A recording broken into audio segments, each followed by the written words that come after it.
अस्सलाम वालेकुम dear students, welcome to V U रोकी। तो आज की इस वीडियो में हम CS403 डेटाबेस मैनेजमेंट सिस्टम का लेक्चर नंबर 7 देखेंगे। इससे पिछली वीडियो में हमने लेक्चर नंबर 6 किया था, जिसके अंदर हमने देखा था डिटेल DFD डायग्राम। उसके बाद हमने डाटा मॉडल्स देखे थे और लेक्चर नंबर 6 के लास्ट पर हमने देखे थे different types of data models.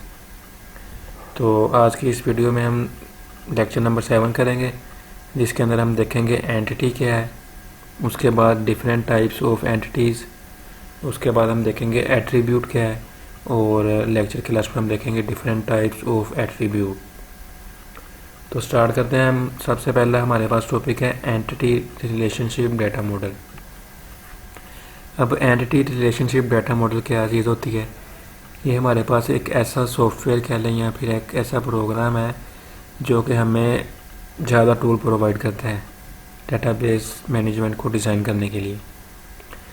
It is a semantic data models that is used for the graphical representation of the conceptual database design.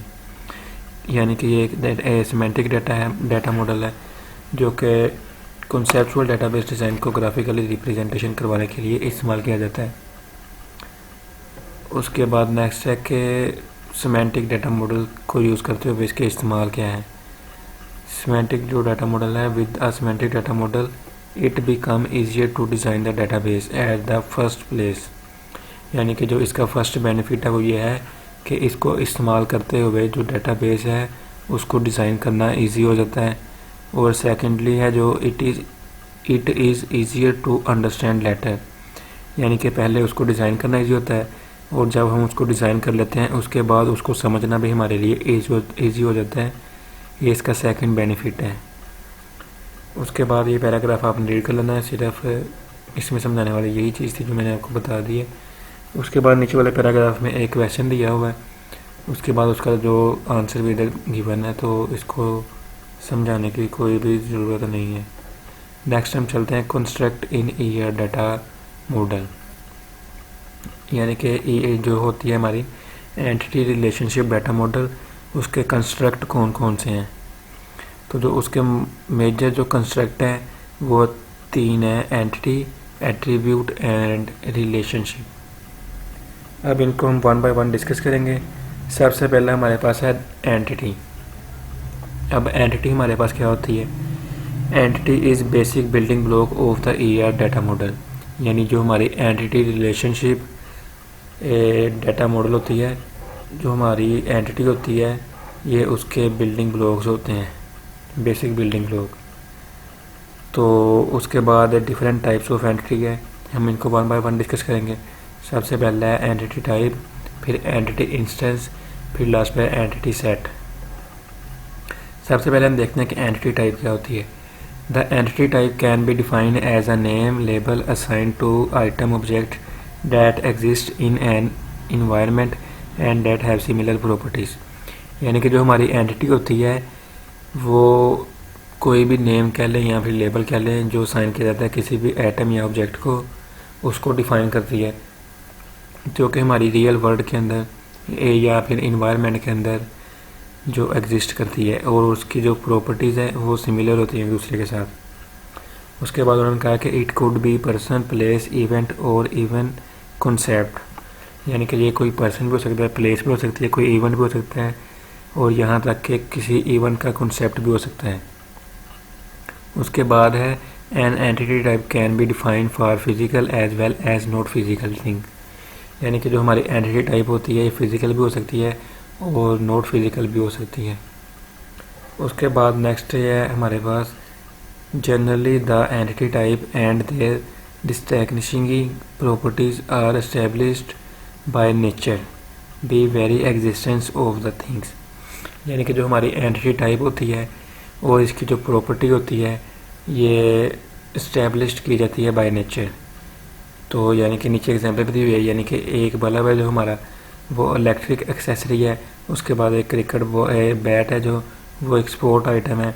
उसके बाद कंप्यूटर जो एक इलेक्ट्रॉनिक डिवाइस है, जो एक हमारी शर्ट है वो क्लोथिंग आइटम है। तो इसी तरह ये सारा आपने कर लेना है। उसके बाद नेक्स्ट ये सारे हमारे इधर एग्जाम्पल वगैरह दी हुई हैं, तो ये भी इधर एक क्वेश्चन दिया हुआ है, उसके बाद उसका आंसर भी दिया हुआ है। तो हम इसके अंदर जो एग्जाम्पल है वो हम करते हैं। For example, if you have a look around you in a bedroom, यानी कि अगर कहते हैं कि अगर आप फ़र्ज़ करें कि आपका एक बेडरूम है, तो आप क्या क्या सोचेंगे, क्या तस्वीर करेंगे कि उसके अंदर क्या क्या चीज़ होती है। एक बेडरूम के अंदर एक बल्ब होता है, एक फ़ैन होता है, एयर कंडीशनर होता है, कारपेट होता है, क्लीन बिछा होता है, उधर बेड पड़ा होता है, उधर चेयर्स होती हैं एंड अदर थिंग्स, यानी कि कोई भी चीज़ें, यानी कि ये चीज़ें हैं जो हमारे पास, अगर हम एक रूम को फ़र्ज़ करें तो उसके अंदर ये चीज़ें होती हैं। अब उसके बाद फ़ैन की एग्जांपल है, यानी अब इधर हमें रूम के अंदर एक फ़ैन दिया हुआ है। अब हम उसकी प्रॉपर्टीज़ देखते हैं कि फ़ैन की प्रॉपर्टी क्या क्या हो सकती है।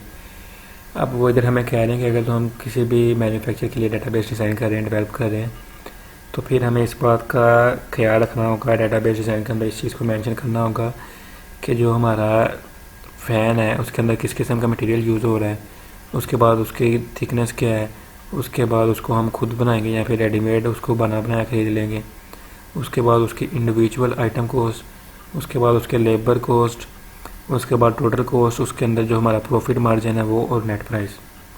अब नेक्स्ट वो कह रहा है, but if we are working for a shopkeeper, यानी कि अगर हम शॉपकीपर के तौर पर काम करना चाह रहे हैं या शॉपकीपर का डाटाबेस डिज़ाइन बना रहे हैं, तो फिर हम इस चीज़ में इंटरेस्टेड होंगे कि कंपनी का नेम क्या है, डीलर प्राइस क्या है, रिटेल प्राइस क्या है उसकी, उसका वेट क्या है, उसका कलर कौन सा फ़ैन का है। अब उसके बाद जो थर्ड चीज़ है वो ये है कि फ्रॉम द यूज़र परस्पेक्टिव, यानी कि अगर हम यूज़र की डेटाबेस डिज़ाइनिंग देख रहे हैं या उसको बना रहे हैं, तो उसके अंदर हमारी ये चीज़ें हैं कि कंपनी नेम क्या है, उसका कलर, उसकी प्राइस, उसकी warranty, name of dealer, purchase date and like. तो नेक्स्ट है हमारे पास the process of identifying entity type and their properties and relationship between them is called abstraction. ये डेफिनेशन एब्स्ट्रैक्शन की इम्पोर्टेंट है, आपने इसको अच्छे से याद कर लेना है। उसके बाद है the abstraction process is also supported by the requirement gather during initial study phase, यानी कि जो एब्स्ट्रैक्शन प्रोसेस है ये सपोर्ट करता है रिक्वायरमेंट जो हमारी गैथर होती हैं ड्यूरिंग इनिशियल स्टडी के दौरान। तो उसके बाद इसकी एग्जांपल दी हुई है, इसको आपने देख लेना है। नीचे भी ये एग्जांपल दी गई लाइब्रेरियन सिस्टम की, यानी कि जो लाइब्रेरियन सिस्टम है वो एक सिंगल इंस्टेंट के तौर पर काम कर रहा है और वो सर्टन रूल जो है लाइब्रेरी के अंदर उनको फॉलो करता है, तो उसको भी आपने देख लेना है। उसके बाद नेक्स्ट हम चलते हैं एंटिटी इंस्टेंस के ऊपर। अब एंटिटी इंस्टेंस हमारे पास क्या है, इसको हम टेबल की मदद से देखते हैं। यानी कि हमारे पास एंटिटी टाइप है, एंटिटी टाइप यानी कि इधर एम्प्लॉइज़ है, उसके बाद फर्नीचर्स है, इलेक्ट्रिक अप्लाइंसेस है, उसके बाद ऑफिस इक्विपमेंट है। उसके बाद नेक्स्ट उसकी प्रॉपर्टीज़ है एंटिटी टाइप की, यानी कि एम्प्लॉय क्या है, वो ह्यूमन बीइंग है। उसके बाद उसका नेम है, उसका फादर नेम है, रजिस्ट्रेशन नंबर है, उसकी क्वालिफिकेशन है, उसका डेजिग्नेशन है। अब इसकी इंस्टेंसेस क्या क्या होंगी, तो इंस्टेंसेस यानी कि उसका नाम, यानी कि इधर लिखा है मोहम्मद शरीफ एच, उसके बाद अकमल एंड मैनी अदर, ये उसका इंस्टेंसेस होगी जो एंटी टाइप एम्प्लॉय होगी। उसके बाद चेयर टेबल है, ये इंस्टेंसेस होगी जो फर्नीचर हमारे पास एंटी टाइप है उसका। उसके बाद इसी तरह बल्ब और फैन होंगी इलेक्ट्रिक अप्लाइंसेस की, और पेपर पेंसिल और पेपर वेट ETC ये ऑफिस इक्विपमेंट की होगी। तो नेक्स्ट हमारे पास है एंटिटी सेट। अब हमने एंटिटी इंस्टेंस देख लिया, उसके बाद है एंटिटी सेट। एंटिटी सेट हमारे पास क्या होता है, a group of entity instance of a particular entity type is called an entity set, यानी कि जो हमारा एंटिटी इंस्टेंस है उनका एक ग्रुप हो जाए तो उसको हम एंटिटी सेट कहते हैं। For example all employees of an organization form an entity set, यानी कि एक ऑर्गेनाइजेशन के अंदर जितने भी एम्प्लॉइज़ हैं वो एक एंटिटी सेट है। उसके बाद इसी तरह किसी कॉलेज यूनिवर्सिटी या स्कूल में स्टूडेंट ले लें, वो एक यानी कि एंटिटी सेट है। उसके बाद ऑल कोर्स जो कॉलेज या यूनिवर्सिटी की तरफ से ऑफ़र किए गए हैं वो वाले। तो नेक्स्ट हम चलते हैं क्लासिफिकेशन ऑफ एंटिटी टाइप। अब एंटिटी टाइप की क्लासिफिकेशन कौन कौन सी होती हैं, इसकी दो क्लासिफिकेशन होती हैं, एक होती है वीक एंटिटी टाइप और एक होती है स्ट्रॉन्ग एंटिटी टाइप। और जो हमारी वीक एंटिटी टाइप होती हैं इनको हम इंडिपेंडेंट कहते हैं। ऊपर से देखते हैं entry type can be classified into regular entry types और वीक एंट्री टाइप्स, यानी एक स्ट्रॉन्ग होगी एक वीक होगी। अब जो रेगुलर एंट्री टाइप्स है आल्सो कॉल्ड स्ट्रॉन्ग और इंडिपेंडेंट, यानी जो हमारी स्ट्रॉन्ग एंट्री टाइप है ये रेगुलर भी कहलाती है और इंडिपेंडेंट भी कहलाती है। और जो हमारी वीक एंट्री टाइप है ये डिपेंडेंट कहलाती है और वीक कहलाती है। अभी हम इनको वन बाय वन डिस्कस करते हैं। An entry type whose instance can not exist without being linked with instances of some other entry type, यानी कि एक ऐसी एंटिटी टाइप जो कि किसी दूसरी एंटिटी टाइप के साथ लिंक किए बगैर एग्जिस्ट ना करती हो, कायम ना रह सके किसी दूसरे एंटिटी इंस्टेंस के साथ लिंक किए बगैर, तो they can not exist independently.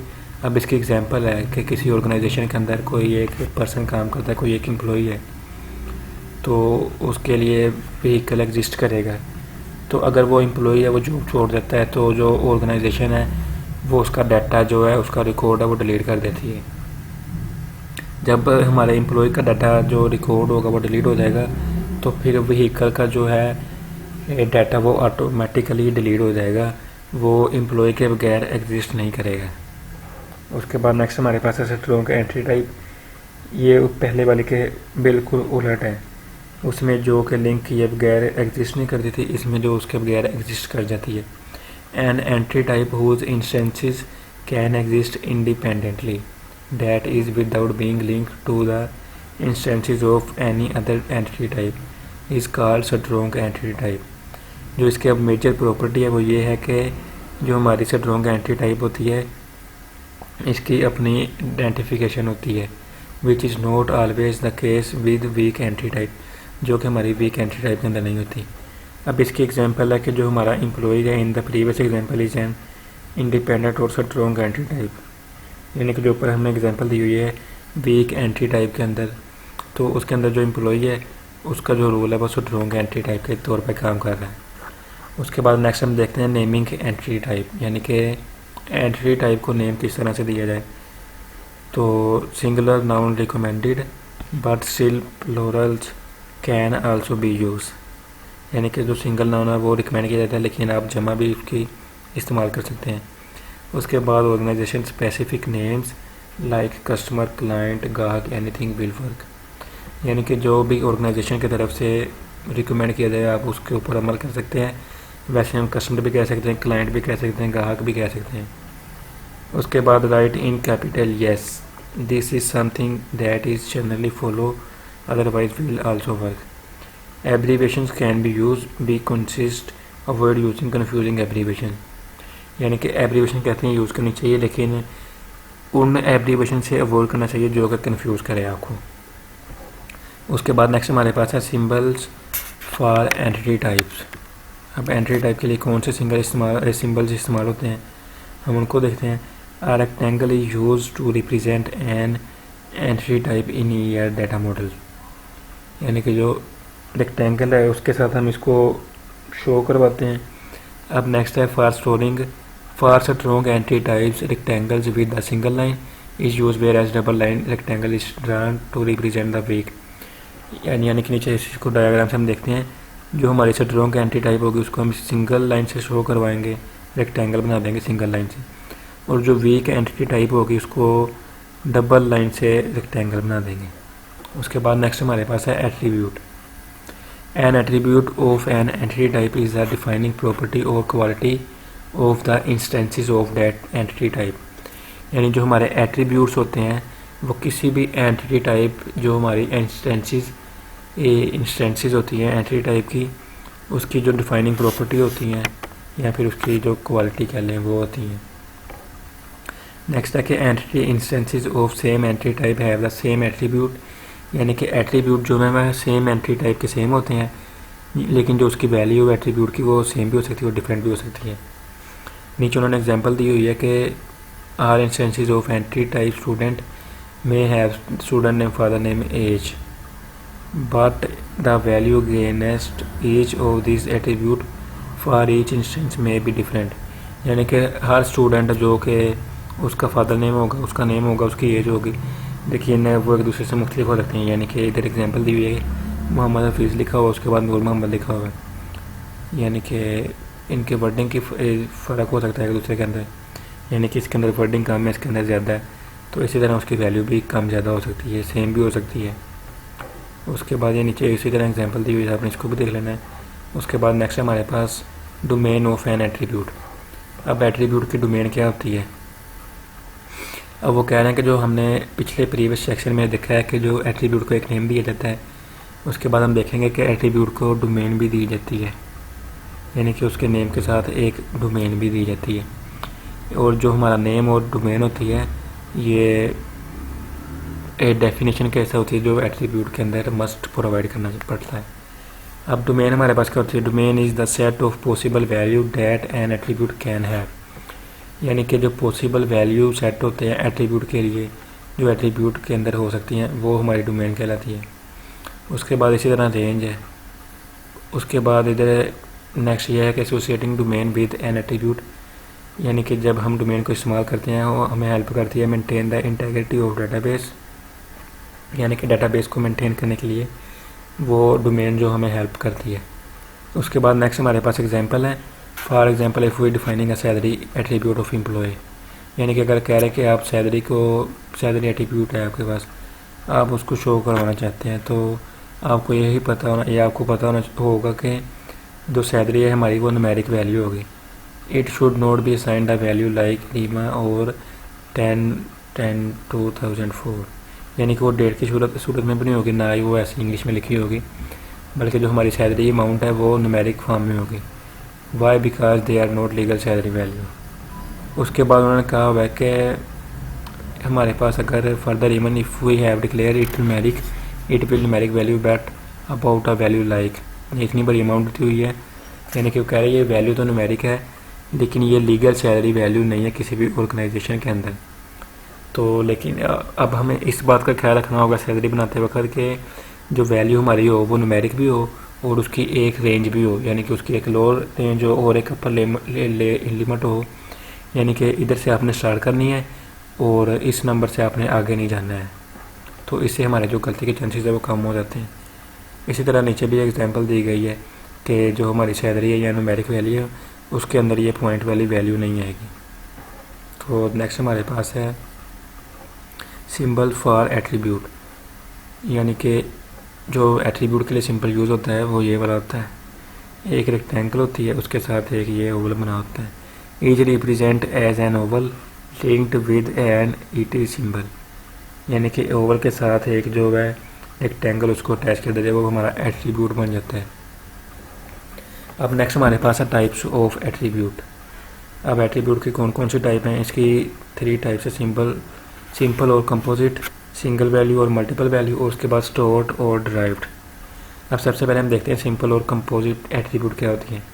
N attribute that is a single whole is a simple attribute, यानी कि जो हमारी सिंगल होल एट्रीब्यूट होती है वो सिंपल हमारी एट्रीब्यूट कहलाती है। The value of a simple attribute is consider as a whole not as comprising of other attribute और कंपोनेंट, यानी कि जो हमारी एट्रीब्यूट होती है इसकी यानी कि वैल्यू होती है सिंपल एट्रीब्यूट की वो सिंगल होती है। For example attribute student name, student father name, date of birth of an entity type student are example of simple attribute.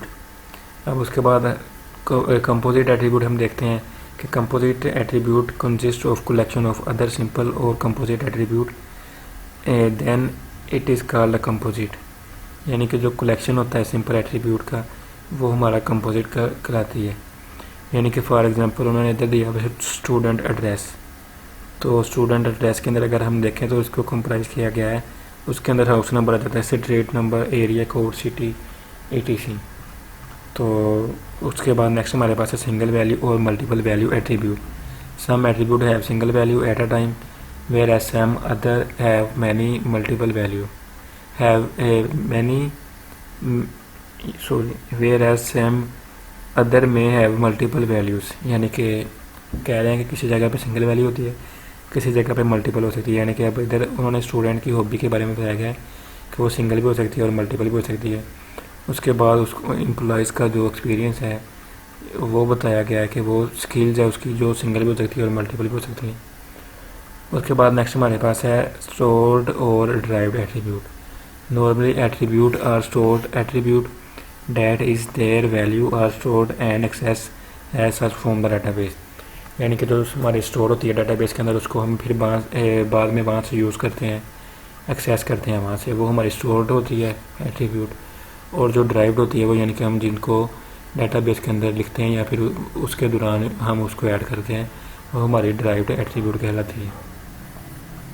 उसके बाद नेक्स्ट हमारे पास है सिंबल्स दिए गए हैं एट्रीब्यूट के। सिंगल्स के लिए ये सिंगल ओवल है, उसके बाद कंपोजिट के लिए ये दो या दो से ज़्यादा ओवल्स हैं, उनको आपस में लिंक किया गया है। उसके बाद जो मल्टीपल वैल्यू है उसको डबल लाइन के साथ ओवल बनाया गया है, और उसके बाद जो ड्राइव्ड है उसको ऐसे डॉट के साथ ओवल बनाया गया है।